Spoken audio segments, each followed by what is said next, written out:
It's the first of its kind for the HS community.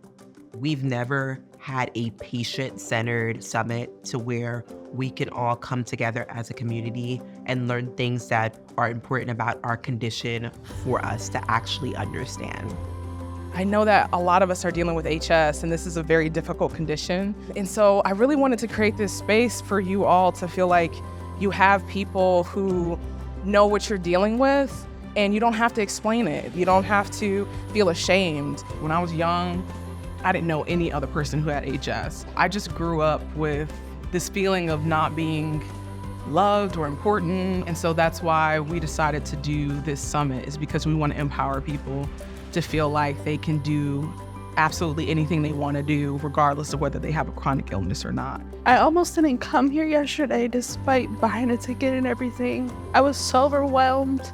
Coming back today was very affirming for me. Yeah, I feel so supported. I feel so loved. I've been suffering with HS since I was 15, and I wasn't diagnosed until I was 21. Diagnosis, it sometimes takes 10 years, and that is unacceptable. Several urgent cares, they just kept giving me misinformation. Some people that are at this conference are probably in pain. They probably, after lunch, really wanted to go lay down, but they wanted to learn about what was going on in hidradenitis suppurativa. And I think us pushing through those feelings and just allowing people to be in this space is really kind of like a home base for people that have hidradenitis suppurativa. I've learned so much, not just from the sessions, but from people's questions that have been able to be answered in front of me.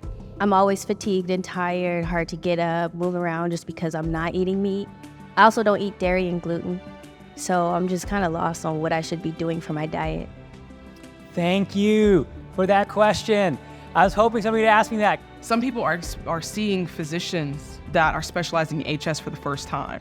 The clinicians and doctors who know the information about HS and are really deep in the trenches can share that information with influencers who can then get the message out to the most people. In order for us as clinicians to understand how to treat HS patients, we really need to hear their pain points. I appreciate you sharing the rawness, because I think also patients don't always share it in the room with us. I can guarantee you that I'm going to look at the research and then talk to my patients about it when I see them next. So thank you for sharing that. This community is needed to bring awareness. Seeing the light and the hope. I think the story of hope is so important with this disease, so that people don't give up. I'm proud of you because I couldn't walk a second. What you deal with. I love you too. Thank you. Without you all, I would be everything. So thank you. And I love you. I'm being back to our heart.